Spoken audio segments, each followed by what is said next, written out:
नमस्कार. या क्षणाची सर्वात मोठी बातमी. राष्ट्रवादी काँग्रेस शरदचंद्र पवार पक्षाच्या सर्व प्रवक्त्यांच्या नियुक्त्या रद्द. नेमकं काय आहे बातमी, इथे सविस्तर जाणून घेण्यासाठी मराठी राजकारण न्यूज या यूट्यूब चॅनलला अजूनपर्यंत सबस्क्राईब केलं नसेल तर लगेच सबस्क्राईब करा.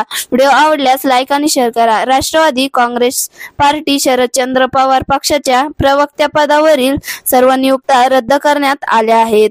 राष्ट्रवादी काँग्रेस शरदचंद्र पवार पक्षाचे प्रदेशाध्यक्ष जयंत पाटील यांच्या निर्देशानुसार सर्व प्रवक्त्यांच्या नियुक्त्या अचानक रद्द केल्याने राजकीय वर्तुळात चर्चा सुरू झाली आहे. 16 एप्रिलला पक्षाच्या बैठकीत पानिपत येथे सरकारकडून बनविण्यात येणाऱ्या स्मारकाला समर्थक नको अशी भूमिका आमदार जितेंद्र आव्हाड यांनी मांडली. याला मुख्य प्रवक्ते महेश तपासे यांनी विरोध केला.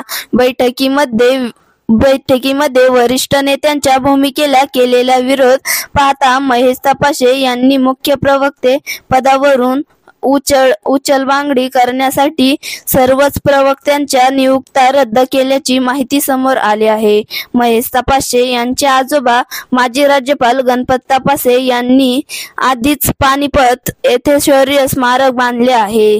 त्यामुळे तपासे यांनी सरकार बांधत असलेल्या स्मारकाला पाठिंबा दिला आहे आणि पक्षातील नेत्यांची नाराजी ओढावून घेतल्याची चर्चा आहे.